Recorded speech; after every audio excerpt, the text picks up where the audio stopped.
welcome to this episode of the Capable Minds podcast. Today we have Zach Gould, owner and founder of Zach Gould Golf. He shares his amazing story coming through adversity and using that to his advantage towards success. As always, please like, share and subscribe to our channel to help us grow. And before we get started, ask yourselves one question: what makes you capable? Capable Minds podcast. Hey, Zach. Good to see you again. And you. Thank you very much for coming to speak to us today on the Capable Minds podcast. If we can start just by giving the audience a brief description of who you are and what you do, that'd be perfect. Yeah, no problem at all. Good to see you again. Obviously, we've got a bit of a background, but no, my name's Zach Gould. I'm founder of a company called Zach Gould Golf. My whole USP is golf. I'm an ex-player by trade, so I played to a fairly high level as an amateur golfer. Then my career took a bit of a U-turn, and I got into academia and coaching. And I've become known for the fitness guy in golf, really. Yeah, went all the way in academia and then set up online businesses and so on. We were speaking off camera just now about who do we know or think of when it comes to fitness and golf, and there's literally no one else that I can think of off the top of my head apart from Zach Gould. So well, that's good. you've cemented yourself in many people's heads as the go-to guy, I think. Yeah. Which is obviously a credit to yourself. But if we can just strip all that back and go from near the beginning. Can we talk about what your upbringing was like and where you initially found that passion for golf? So I still feel, in a weird way, I am a golfer. I still feel that's my whole identity. I was fortunate enough to start at a very young age. So I first picked up a golf club when I was 6. Obviously we're both from Cardiff, so I trialled out to go to Ryder Golf Club first of all, but I was too young before I even, they wouldn't allow juniors that young. Oh, yeah. So I then found myself playing at a course which don't exist anymore, called Mountain Lakes. I'm very introverted as a character, so I think that's why I probably gravitated towards golf rather than some of the team sports that we were being exposed to at a young age. And it was one of them, really. I picked up a club. I obviously had a bit of a natural ability for it, and it was the type of sport you could just go up the golf club for 6-7 hours at a time and just play. And from that moment onwards, I just got absolutely obsessed with it. And it's one of those sports I was addicted, and then you just want to get better and better and better. Yeah. And I did start to get better, so I started playing in bigger and bigger events. But yeah, 6 years of age, of course, up in the valleys that don't exist anymore. That's crazy. Do you remember who the first role model was? You don't just turn up at a golf course, right? So who was it in your family or close-knit circle who you looked at and thought, I want to play golf? So it was a bit of a craze in the street at the time, but my dad's good mate, Stephen Morgan, Mogsy by nickname, he was playing at Mountain Lakes at the time. So he was like, look, I'll take him up down the golf course. And when I got there, I was with a borrowed set of clubs. I went my first ever round of golf on an actual course. I shot 107, and I was 6 years of age. Bloody hell. So Steve Morgan went into the pro shop and just told him what he'd seen, and they gave me free membership straight away. So I was very fortunate, and then I suppose from that moment I was just hooked, and then obviously had the opportunity to do it because, being very transparent, it is it's an expensive sport to get involved with, and as we mentioned, not that many people from where we're from actually got involved in golf. Is it expensive more due to the fact that it's obviously an individual sport, so you can't fall back on the teams funding, resources and stuff. It's exactly like a set of golf clubs is £2,500. Golf coaching is X amount, 50, 60, 70, maybe more expensive per hour. Hey, don't put people off now. Don't put people off. I know, not putting anyone off. And memberships are expensive, so naturally it is an expensive sport to get involved with. Having said that, it is getting more and more affordable. You look at post-COVID, people our age, golf in the UK has grown by 3 million. Wow. Post-COVID, so it's pretty much doubled its golf population. Purely, one of the main reasons was because you could actually play golf when COVID was happening and stuff. It was one of the first sports to open. But it's accelerated, and it is, flexible memberships and those types of things. More and more people are playing it. So it is getting more accessible, definitely. And obviously, what you're doing with your app is allowing more people to access it than probably ever, especially in our area, So they have access to your coaching through their phone.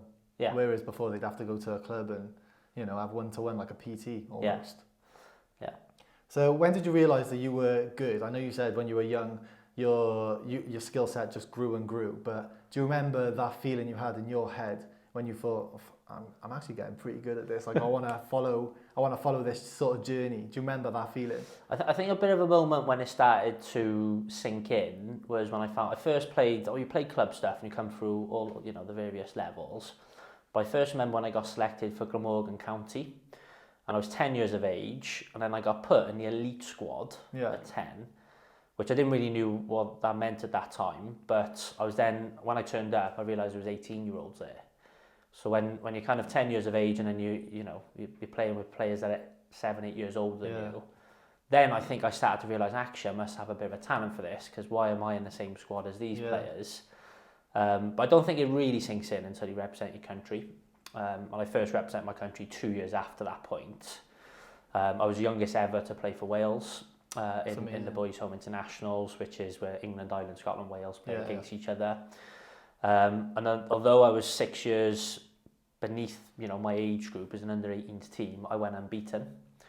So I was playing 5, 6 years above my age at an international level. So I think around that point, 12, 13, I thought, I am pretty good at this. It's hard to tell in Wales because it is a small population, there's less golfers, you don't really know till you start playing outside of Wales. I see, But I won a lot of events outside of Wales in my age group, so that's amazing. I think that's when it came. Do you remember who spotted you initially? Who's the guy who was like, you're going to go places? Yeah, definitely. It was a guy called Peter Johnson. He's he's not now. His son's actually a very successful golfer, or has been on the PJ Tour. He's based at the Vale of Glamorgan, the Vale Hotel. And he pulled my parents in one day and just said, look, I've been involved in golf a long time, and Zach's got a talent for it. It's going to take hard work and the right exposure and those types of things. Yeah, true. And that's how I kind of ended up at the Vale. Yeah. He said, look, I want to just not take him under my wing, but I just want a bit more contact time with him. Yeah. And I think he was probably the first big influence on me in that way. It's nice that someone saw like a potential in you, and they actually went out of their way to contact your parents or yourself and just say, come with me, I'm going to make you a better player, and we're going to take your career up this path, sort of thing. Yeah. So for someone who can identify talent like that, that's probably where you start to realise that potential rather than just playing on a golf course randomly. Yeah. So when you were playing on your first, like the round of golf that you played first initially, do you remember, because you were known for your long drives, right? So do you remember the time where you smashed the ball and the carry distance was just massive for your age? Do you remember that? I do. I remember the first time I played, and I remember a particular incident. It was on the 12th hole, it was a par 4, short par 4, dog leg to the right, water on the left-hand side. And that's what I mean. It was my first ever round of golf. Photographic memory. I got so much emotional attachment to it. Yeah. And the person I was playing with, Mogsy, he said to me, look, what I want you to do is just hit a shot just up the left-hand side, avoid the water. And he said, no matter what, he said, hit this shot as hard as you possibly can. I guarantee you won't reach the water. And in my mind, I just thought, reach the water. Yeah. And I did. I just hit as hard as I could and I reached the water. So I think that was probably a bit of a moment. But, and I'm sure we'll get into this a bit later on, but I was very much a late developer. At 15, 16 years of age, I was still 5'4". Yeah. I had my growth spurt late. So I didn't realise my hitting potential in that way. Because I was so much smaller than the people I was playing against, I wasn't long. I wasn't a long hitter. I was probably short of where they were hitting it to. It was only then when I went through growth and maturation and those types of things, which I understand much better now. Yeah. I then started hitting it a long way, and I suppose I become a bit more known for a long driver. But I never thought I was a long hitter because I was always playing above my years. And when you were younger, there was an article about you that likened you to Tiger Woods, right? The Welsh Tiger Woods. Yeah. So, do you remember when that came out? Did you know that was coming out, or? No, to be honest. Tiger Woods still is and was at that time my idol. I mean, he's my golf inspiration, if you like. And it's a bit of a funny one. Obviously, when I look back and I see those newspaper cuttings, I'm like, that's crazy. That's incredible. Yeah. But at the time, at 12, 13, 14 years of age, you don't appreciate those types of things. And, without coming across the wrong way, that was in the magazines all the time. Yeah. So I was like, fine. And genuinely, I believed I was going to be as good as Tiger Woods. So you kind of live into that character a little bit. So at the time, no. When I reflect on it now, just incredible. Like if I seen that now in the paper, the next Rory McIlroy or something, I'd be...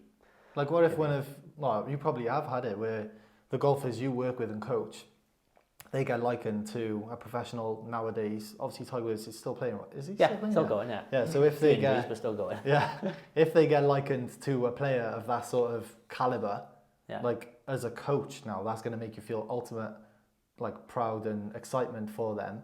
So being in your own head, you can't... It's hard, isn't it? Yeah. It's hard to separate it. Yeah. This episode is brought to you by Envio Apparel, an activewear and lifestyle brand, and you can get 15% off your whole order with code CapableMinds15. Check out envioapparel.com or on socials, Envio Official. Let's get back to the podcast. In the Youth Ryder Cup, you were playing alongside none other than Rory McIlroy. Yeah. So how did that come about, and how did your sort of paths end up separating after that event? Yeah. So I suppose that was one of the pinnacles in a way to sort of my playing career. The Junior Ryder Cup is a massive event, still is a massive event to this day. Obviously it mimics the actual Ryder Cup, but for juniors. And I think so to get into that event, you've got to go through something they call the European Young Masters, like a European qualifier. It's a little bit different now, it's an order of merit and different things.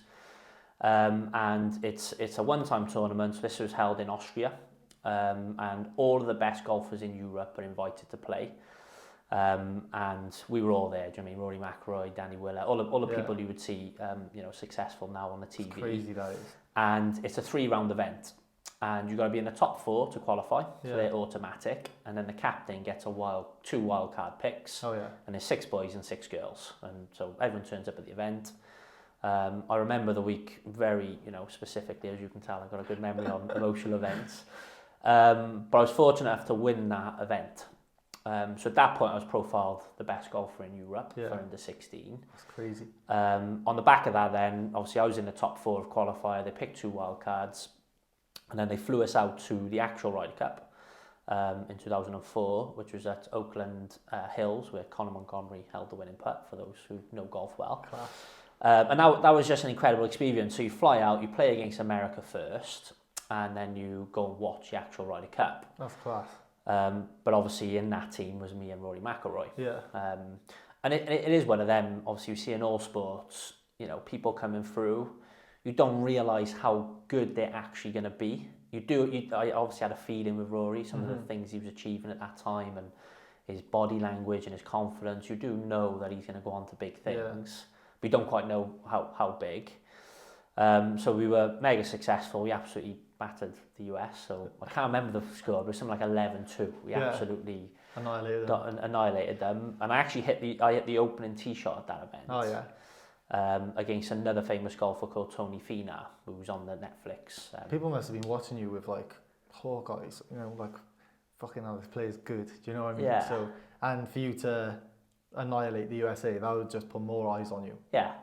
And I was literally hand-picked to hit that opening shot. I was, I won the qualifier. I was in mega form, and the captain said, "Look, Zach, I want you to take that shot," because Europe were away. It meant Europe teed off first.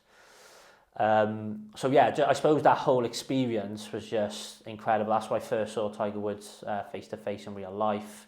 I met all the stars, do you know what I mean? All the golf stars, Sergio Garcia, do you know what I mean?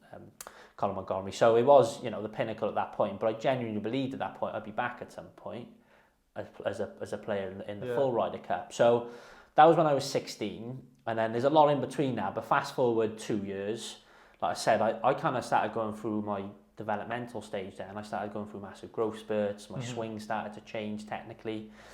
I didn't have much coaching and guidance. It's kind of one of the pinpoints as to why I don't think I kicked on to be one of the best golfers in the world. And I got to 18. Danny Willett, who won the Masters in 2017, he went to America. He was the world #1 amateur at that point. Rory McIlroy decided to turn pro. 6 months before that, we both travelled out to America to potentially go to college in America through the university. We flew out together to East Tennessee State University, and we were both going to go. And then within 6 months, he'd kicked on so much. He said, "Look, not to me, but he said, look to the university. I'm going to turn pro." so I'm not coming to university. That kind of put me off. Yeah. And although I went on to achieve high-level academia now, I didn't see myself as an academic. Yeah.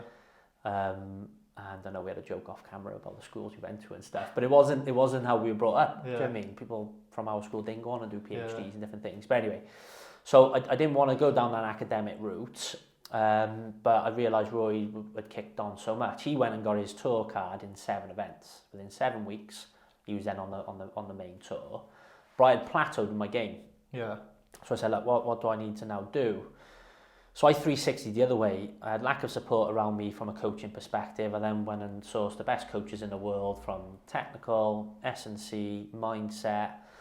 And I went 360 the other way. So I started training more and doing all of the wrong stuff.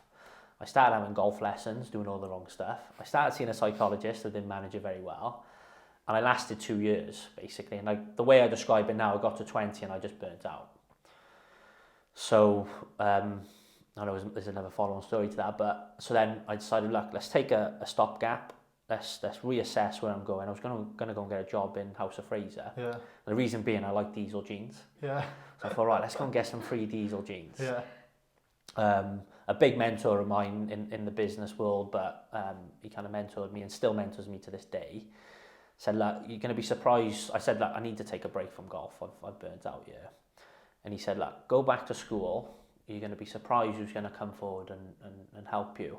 So I remember it, drove over, it was a Friday afternoon in September. Mr. Davis was doing PE on the field. I said, sir, I need to have a chat with you. So I went in to Mr. Davis's and Mr. Cook. I met him after school. I said, look, this is what's happened, this is where I'm at. So I think I need to get back into studying. Monday morning, bear in mind I was 20 turning 21. Monday morning I was sat back in class with 16-year-olds. I remember you coming back to school and everyone in my year was like, he's coming back to school, he's way older than us. I remember. And I was. I literally remember you walking past the gates and we were all like, Zach's come back to school. It's like, he's like 4 or 5 years. Yeah. 5 years older? 5 years older, yeah. You're 5 years older than us. And I remember everyone was like, why has he come back to school? Yeah. But obviously this is why. And it is tough. Like, you think about where you are in your life as a 20, 21-year-old. Yeah.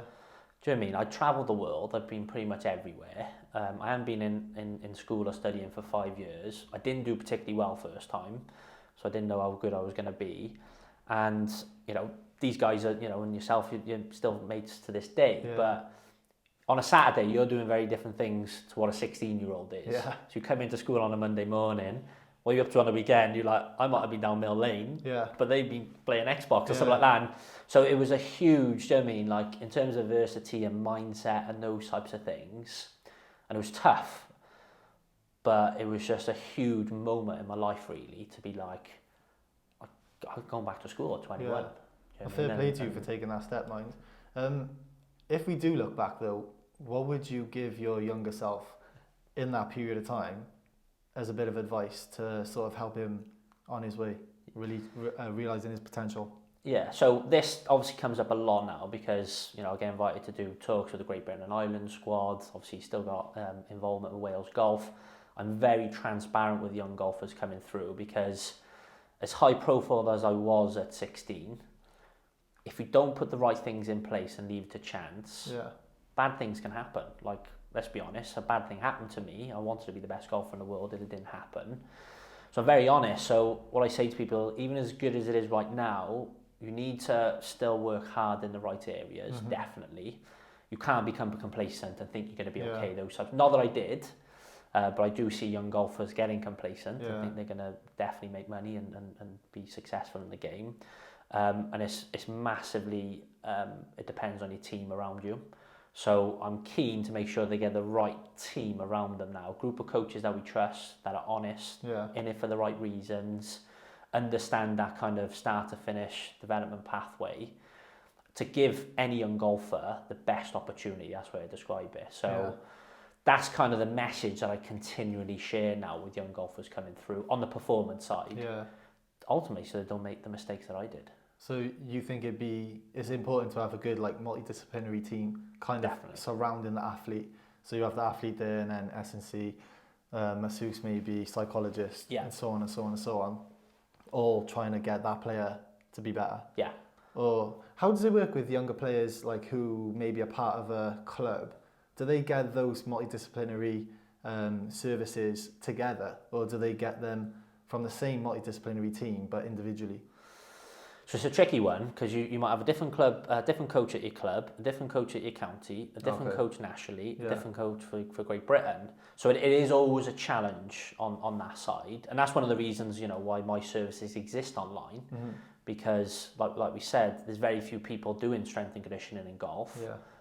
One of the main motivators and reasons why I went online, people were flying overseas, they were driving 3-4 hours to see me. So I was like, let's try and make that job easier for them. And that is one of the problems. A lot of this is depending on where you're based. Yeah. Do you know what I mean? Like you could be based in the middle of nowhere and not be able to access these resources. Obviously, things being online now, it is much easier. But going back, especially when I was playing, it was down to a bit of chance. Fast forward in 15 years or so, national governing bodies, counties, not so much golf clubs, but lots of people recognise the importance of these different disciplines, and they do everything they can to put the right people in place. So it has accelerated massively. At the same time, we all need to do a better job because you need to learn more, deliver in a better way, motivate people, share more. So it has moved on, but it's still got a bit to go. For sure. Is that something we can maybe expect from your golfing platform, where maybe in the future you can bring in like a psychologist or other members of the multidisciplinary team to work through your app, rather than just so they're getting like a couple of different multidisciplinary members within the app? Do you know what I mean? Yeah, I think there's scope for that, especially in like the I don't want to say mass market, but like your general golfer. There's definitely scope for that. And there's always two conversations here. On the performance side, I'm a big fan of staying in your lane. Like, this is what I'm good at. This is what I'm known for. At the same time, I have got all this experience, but I've got great people I can connect people with. Great access to sports psychologists, technical coaches, and so on. But yeah, for the everyday golfer, there's definitely scope for that sort of thing. And you can collaborate into those types of things. But at the moment, I'm like, people are recognising fitness as a vehicle to improve their game. They never used to, because even the perception out there would be like golf and fitness. But you see what the best golfers in the world have done to transform their games, and now your everyday golf. I think generally people are more health conscious and aware anyway, and if it can also help with your golf, it's a win-win, isn't it? It's like, I want to get fitter. If it can help improve and hit a bit further and improve my mobility that's related to my golf swing, let's see Zach rather than someone that's a bit more general. Let's say. 100%. I agree. So that leads me on to when you kind of went to university. Do you remember what you had in mind that you wanted to do at that point? Or was it kind of go to uni, do your, you done a MRes, didn't you? So yeah, I'd done sport and exercise science as my undergrad. Then I'd done something called an MPhil PhD. Yeah. And then you went on to PhD. Yeah. So no, being transparent, I think, and again, just reflecting back, when I finished school, I was still on my stopgap from my golf journey. I don't think I'd fully committed to the fact I was never going to play competitively again at that point. And university was the next thing. Obviously, during that time, become a personal trainer, and then I was starting to get more golfers coming to see me. So then that started to evolve as a business. Very much a face-to-face business, of course, at that time. But I still think deep down, if you asked me at that point, I'd say, like, but I'm going to go back to golf. So hard pill to swallow, right? It's a tough one. I'm probably still a bit like that now, which you would have seen from my socials. I'm playing more golf now than ever. But no, I don't think I'd probably accepted it at that point. But I knew I had to go to university. I definitely wanted to become as evidence-based as I can. Something that was burning within me during that time, especially as more and more golfers were coming to see me, was I didn't want people to come and see me just because I used to be good at golf. So that's probably, it was the start of that motivator as to why I went heavy into the academic side of things, because, and let's be honest, people didn't know what was beneficial for golf back then because it was untouched. And you still look at the research now, it's still untouched. I think the S&C sort of field and sport and exercise science as a whole, really, that sort of industry is like blown up over the last sort of 15 years, I would say. And now more than ever, as you said earlier, people in various sports, and golf included, are really buying into improving their performance through fitness and getting stronger and more powerful and faster. Yeah. Do you feel like a little bit in the back of your mind that you had a little bit of a point to prove? That you had to drop out of golf. So is it like, right, because I had to drop out here, I'm gonna move here and then I'm gonna absolutely smash it. Do you know what I mean? That's exactly that would what. So people around me will say you're incredibly motivated, do you know what I mean, and consistent, all these different things. But and that is the burning desire, because, and like I said at the start, I still think my identity is as a golf player. Mm-hmm. I had a goal of being the best golfer in the world. That didn't happen. You don't just change. Do you know what I mean? You don't just wake up then and think I'm a different person. I've just channeled all of that into something else. Yeah. And I remember the moment where it was like, okay, what is the highest qualification in this field? And then someone did say to me, you become a world leader if you go and do a PhD. So I was like, let's do that then. And even now to this day, like obviously I've got different motivations now, my family and my girls and different things. But it's like, I wanted to be the best golfer in the world. I didn't. So I think that's what gets me up in the morning. 100%, yeah. So it's a read the way, the fact you recognise that is a big part of my identity now. For sure, yeah. And obviously you've excelled in this field within the academia side. So how did it make you feel when you finally submitted that PhD paper? Because it's a long time, right? It is. So it's, I suppose to give people context, I studied part-time alongside working, which obviously we were doing a bit together at that time. And it's 4 years, it's 197 pages, 70,000 words or whatever it is. Oh. It's not for the faint-hearted. It's gonna sound bad, but it is an anticlimax when you submit. Because you think, right, you're gonna hand it in. I remember I handed it in to Lee Bulldog, who's a great mate of mine, who's also got a PhD down at he got at USW, but he was working at Cardiff Met at the time. I handed it to him, which was amazing. He was a good mate of mine. You expect people to come out with the bells and the whistles, tap you on the back, and they don't. It's just you on your own. You're like, oh, cheers.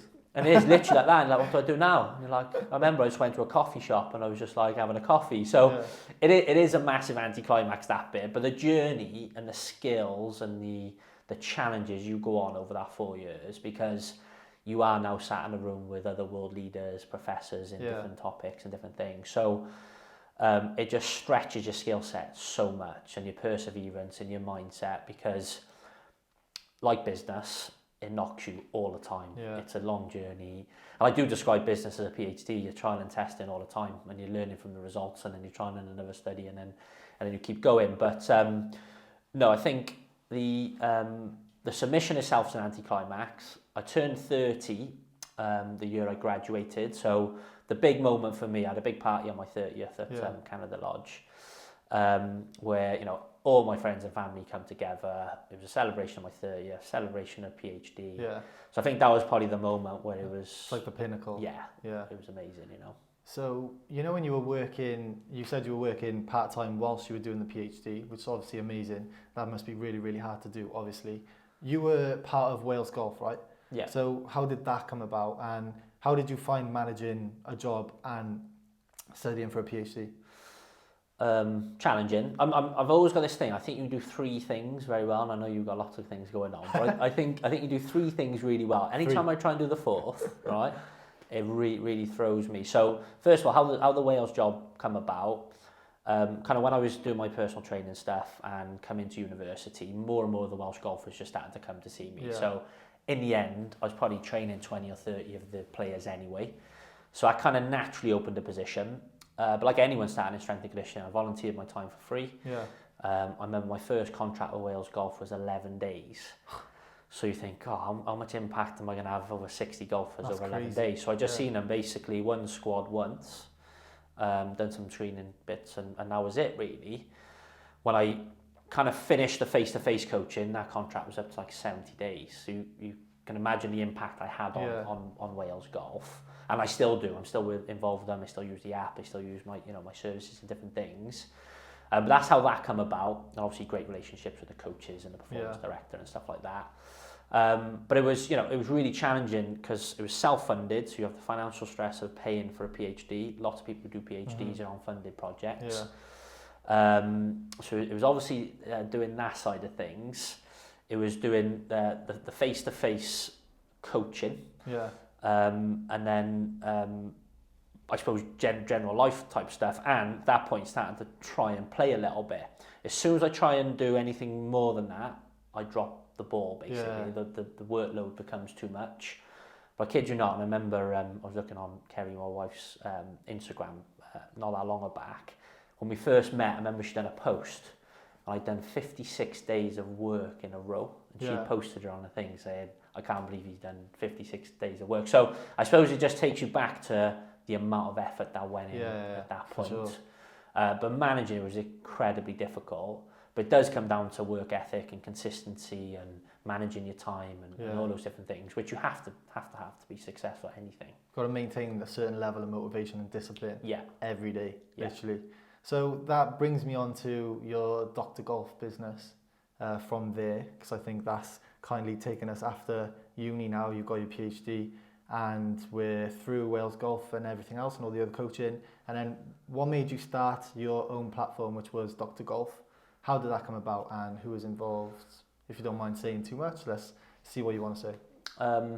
So obviously one of my missions when I kind of took that step back from golf, and it still is to this day, is to support as many golfers around the world as possible with accessing world-class strength and conditioning. That's why I've done the PhD and I do what I do for a job. But some of the challenges I had was, like I mentioned earlier, people were driving a long way to see me. I was getting international attention from players and other national governing bodies and so on. And there was only one way really of sharing everything I had in my brain, from playing, coaching to academia, and that's how I describe what's on the platform. There's only one way of doing that, and that's going online, because you can't photocopy me and put me in every different institution in the world. That'd be scary as well. So that was the heart of why it actually existed, and obviously it was called Dr. Golf because I'd done a PhD in golf performance and golf fitness. So I started off in that journey, and I was going 12 months, and I got approached then to come and get involved with the business. And anybody who knows me, I take a long time to think about things. Anyway, I accepted, and probably a little bit naive at the time, I handed over too much of that business. When being very transparent, it's an online fitness platform, recording everything I know. It was always going to be, about me. And again, sparing the detail, I just absorbed myself in that business for 5 years. I was full-time on it. I was, I was the face of it, and I was delivering pretty much everything in the business. So after 5 years, I just got to that point, and trying to be as fair as possible, I wanted to then, as I started off, take that business forward on my own. I was the only person that could take that business forward. And I was trying to navigate the whole situation as fairly as possible. And then before I knew it, I found myself in a legal battle. Do you know what I mean? You can imagine the emotions and stress. Like, I got involved in this because I want to support as many golfers around the world as possible, not to then be fighting for something that I started on my own and basically is me. So it was, a hugely stressful time. Considering it's my only family income, two small babies.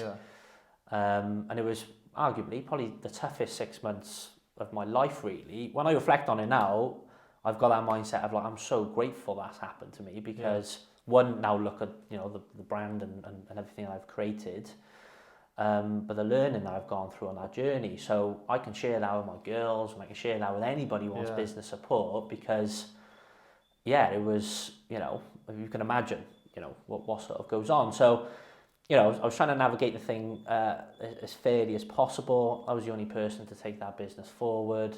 In my mind, I was offering the only remedy and a fair remedy. And I'm still confused to this day, but that was never accepted. And again, without holding all the cards, that business didn't exist without me. So, after long, hard conversations and thinking, it just come to that point where the only way to move forward is for me to go on my own. Yeah. Which is disappointing, because that's how it started. Do you know what I mean? There was no blood loss along the way. I was trying to, you know, navigate the whole thing fairly, and for it to end up like that, I'd only describe it as confusing. Yeah.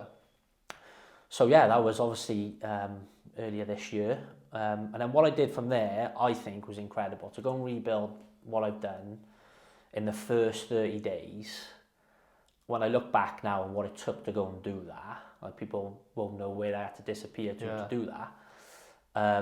Is you know, and I'm not good at this, but it's a credit to myself. Do you know what I mean? 100% for sure.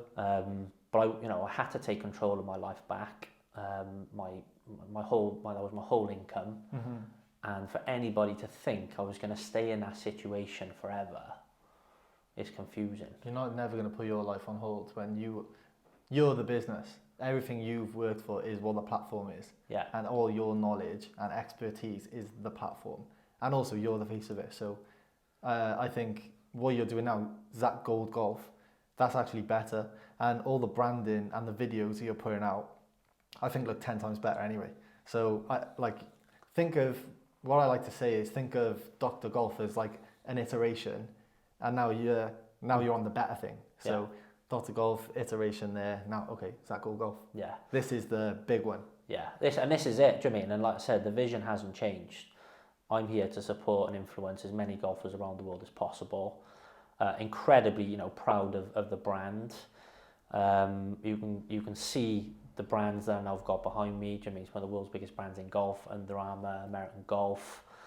Some of the world's best players, who I won't share at this point, who've reached out and been like, let's get together. So, you know, when I reflect back now, like, I'm so grateful that's happened, because what I've learned. But at the same time, I don't want to be misleading.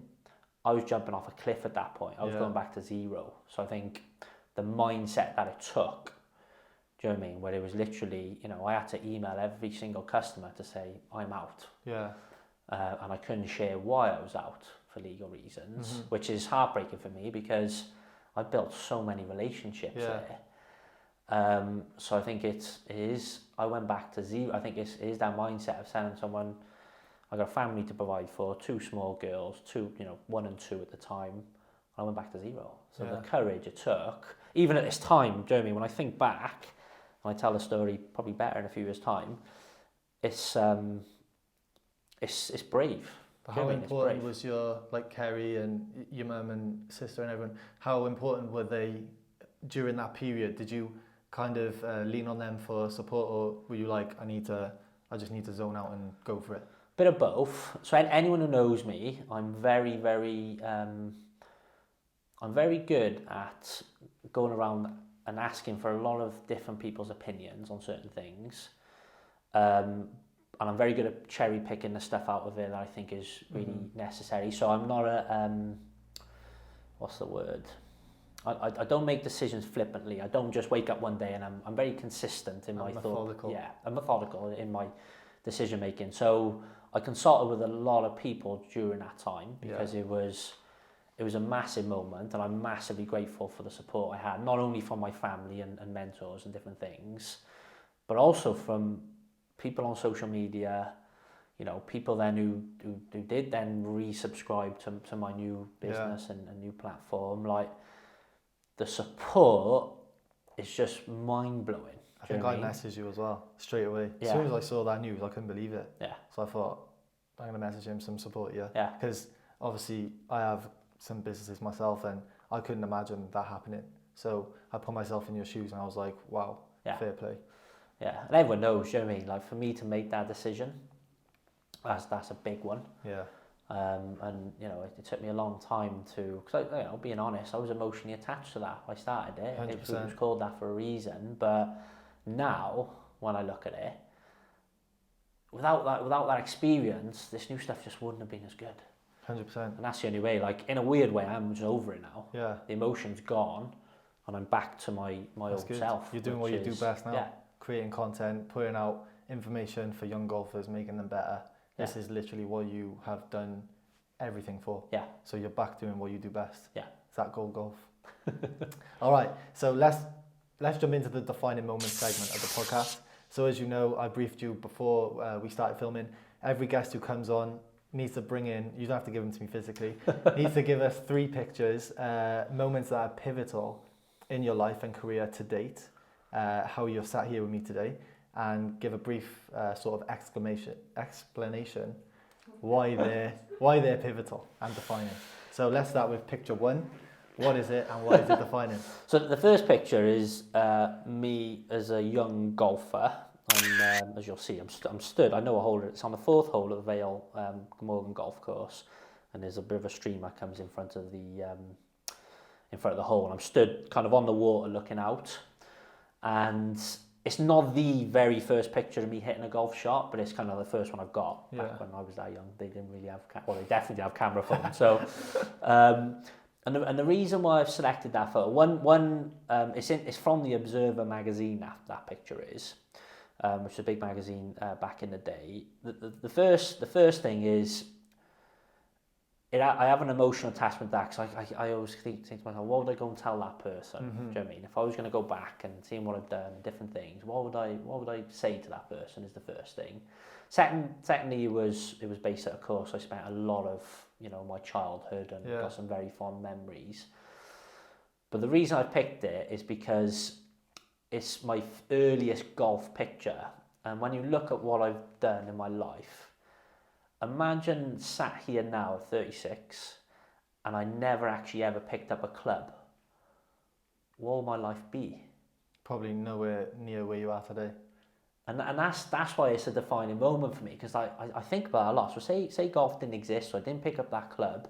Bearing in mind, I played to a high level, I studied to a high level of golf, I've coached to a high level, my whole business is based around golf. I walk down the street and everyone says, that's Zach Gould, the golf guy. What would my life be without golf? So it's unimaginable, really, isn't it? Yeah, so when I look at that, that's why that is a defining moment. So that captures for me picking up a club for the first time. Do you know what I mean? And just what if my dad didn't have a friend that took me to the club, and what if it wasn't a craze in the street? And it's a scary thought, because I just don't know what it would be. Picture it, I don't know what it'd be. No. I don't know whether it'd be sport, business. I don't know. No idea. It's mad how the universe works, though, isn't it? Like, if you think about it, everything is a little bit of a domino effect. Yeah. So you can probably pinpoint certain things, like that picture, and it's like, oh, if you didn't do that, that wouldn't have led to that, wouldn't have led to that, and you wouldn't be there. Do you know what I mean? So it's crazy. And that picture, it looks like you're in deep thought. Yeah. You got your hands in your pockets as well? I've got my hands in my pockets, looking out. You're looking out. Yeah. And you're kind of like, what is that boy thinking in that picture? Like, all sorts going through his mind. Yeah. So, yeah. And that is me as a person. I'm a deep thinker. I'm very reflective. Like I said, I do describe myself as an introvert, really. And I take a lot of time to think things over and so on. So it would describe my personality a little bit as well. But no, it's a good one. I've reposted a few times. But, I've seen it a few times. I like that picture, to be fair. Yeah, I'm going to overlay it on so the audience can see it. All right. So what would you say is the second defining moment picture, and why? So the second one, it combines a few things, really. So it's a picture of me in my graduation gear when I completed my PhD. Did we graduate on the same day, Mike? We did. Thought so. Yeah, I think we got a picture actually together. I was thinking about that earlier. Together. Yeah, might be on my phone. Yeah, I'll definitely have that. We'll see if we can dig it out. We both definitely, because I remember we had a photo together. What that picture for me really is, it's a moment, because I think if you speak to anybody who knew me up to 20, and if I would describe myself, and then, but even now if I describe myself, and then someone said that person is going to go and complete a PhD to high level academic qualification, I just don't think it's believable. Yeah. So I think I've overcome something that for me is unbelievable. Yeah. A good friend of mine, Matt Jones, who I played for Wales with, will definitely watch this. He even says it to me. He rings me a lot, and we're still in good. He says, he said, I still can't believe you've completed a PhD. He said, because You were just Zach Gould, who just, because he remembers me as a player, he just said, I just can't believe you've done it. So that for me captures everything from the moment, and I specifically remember the moment where I decided I had to take a break. Yeah. I remember the Friday afternoon or the Friday morning when I went and spoke to a mentor who's still in my life now. It captures the moment I went back and spoke to my teachers, and bumped into you again. And it captures that whole 8-9 years really. And the big thing for me is I think I've done something I didn't think I would, in my wildest dreams, ever think I'd be able to do. Yeah. And even when I look back now, I still think, did I do that? To be fair, like coming from Fairwater, people who are from Cardiff will know, you had no right really to go and complete a PhD. No. Like as blunt as that is, you had no right to do that being from Fairwater. Do you know what I mean? It is. And one step going further. to Cantonian. I know. Yeah. And one step further, and my parents will laugh at this, but they thought I was going to go and get the job in House of Fraser and get the jeans as well. But then when I come back in and I said I'm going to go back to school, and my mum laughs about it now, she was like, Zach's not clever. He can't go back to school. So not even going back to school, then, no one really, especially from kind of like my age group and maybe, my sisters and so on, nobody went to university. Yeah. So then to go to university and then onto a master's, then, do you know what I mean? It is, like you said, no one does that type of thing. For sure. You're an inspiration to people from your area and afar as well. Like, I think what you've done to come from where you've come from, to have the lows that you've had to go through with the golf and everything else and the business, and to get to where you are now, I think you're a real credit to yourself. And hopefully, I'm sure this will inspire many, many, many people to follow a similar journey. Yeah. Or at least be inspired to follow what they want to do, but find strength in you coming from down there and shooting back up. Yeah, it's funny you say that, because just before you come, I've just walked down to the shop. Yeah. And I kid you not, and I've just posted it on my Instagram, which you can have a look after. But and it summarises that point. Someone's texted me, and they've said, "Look, I've been following your journey. It's incredible to see how much you've turned it around from such a low point." They would have known kind of where I was at that point, and what you've achieved. And I've reposted it.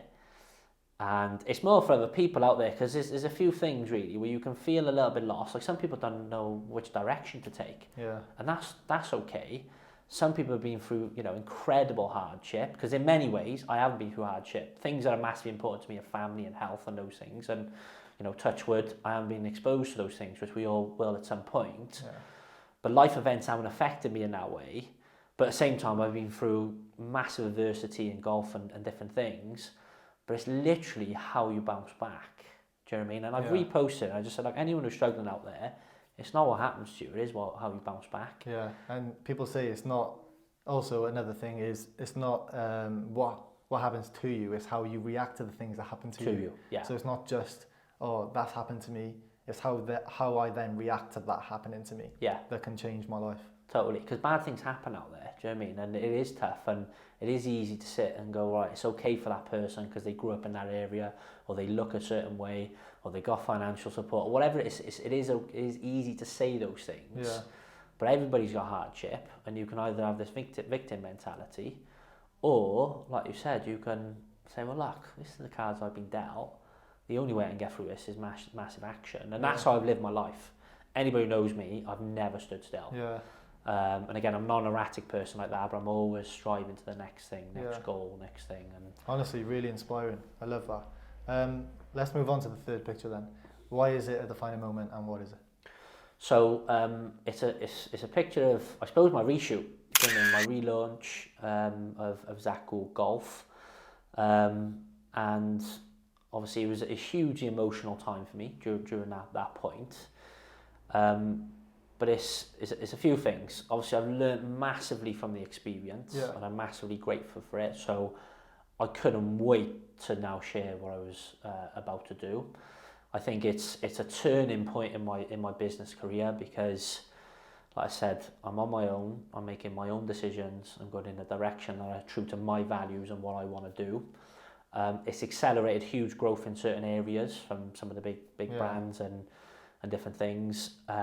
It's had huge impact on my happiness, and lifestyle as a result of it. Do you know what I mean? Like, at times in Dr. Golf, I was just so stressed and so unhappy.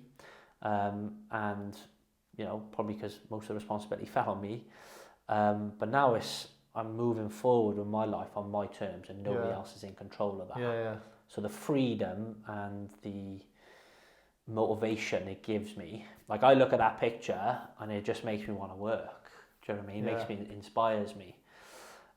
So it was basically the first ever picture of Zach Gould Golf. So it was the birth of something new, but it's based on 30 years really of a roller coaster. Yeah, 100%. And just having the ability to share all that with your clients and the golfers worldwide, really. You have golfers all over the world using your services. So just to have the ability to do that under your own terms, and you provide them with the content and the information that you want to, and you can work how you like to, that must be like a massive feeling of, like, you know, elation and a massive pressure off your shoulders almost. Yeah, massive. Like, you know, and there's downsides to being online, but, you know, massive upsides are, you know, when an 80-year-old based in you know, Australia come on and start beating their age for gross, and you go to bed, you wake up in the morning, realise 40 people have done a workout. Like, the thought of someone going onto an online platform, watching videos of you working out, you're motivating them, inspiring them, and I'm sat here. But in, like, Australia and stuff like that as well. Yeah. That's crazy. That's the mind-blowing one. Yeah. Because you wake up and you're like, people have been working out when you've been asleep. Yeah. So, like, you know, and having an impact on people's health and well-being and golf and those types of things from people around the world is something I'd never dreamed would be available. Obviously now technology and different things have accelerated, but I'm in a very privileged position. I'm enjoying what I'm doing more than I ever have before. As I mentioned, I'm back playing golf, so I'm travelling, do you know what I mean, playing all different golf courses around the UK. I've been watching your videos. So I'm just, to be honest, this is it really. And it is going to come back to I got 3 core values: fitness, family, and finances. And you've got to focus all your attention on all of them. And I've got a really good balance now on all of that. So it's just a really exciting time to watch how it grows and evolves. Yeah, I've been showing loads of people in the gym, because I've been saying I'm going to have you on the podcast, and I've been showing them your drive and everything like that, and they'd be like people who play golf, they're like, oh, what? Oh, yeah, I've been showing loads of people in the gym. So I'm excited to see how that progresses over the next few years, and I wish you all the best with that. Is there a final top tip for our audience that you can give them to move forward with after this podcast? What would it be? A business tip or a fitness tip or a golf tip? Like. Anything. I think, and it is going to sound cliche, but consistency, find a way to be consistent is the key bit. And it is going to be different for everyone because we all got different barriers. But if you can crack consistency, whether that's in business, health, sport, family, you will get progress. Yeah. And that's something I live by. It's a KPI for me. It's a KPI for things I do.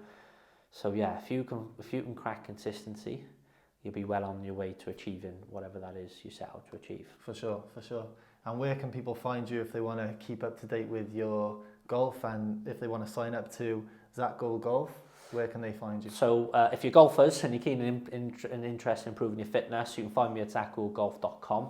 Yeah. If you're not interested in golf, still follow me on social media, and the same handles at Zach Gould Golf. Nice. And is there anyone that you can think of or have in mind who would be a great guest to have on the Capable Minds podcast?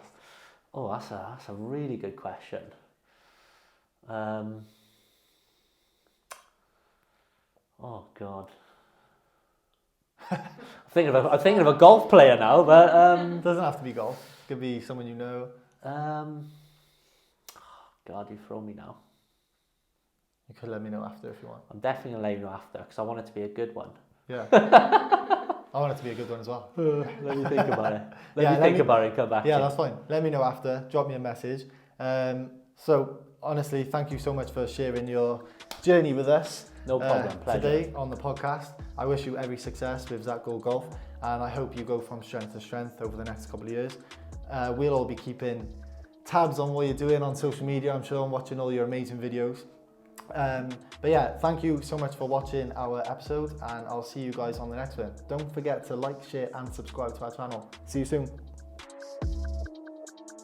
Capable Minds Podcast.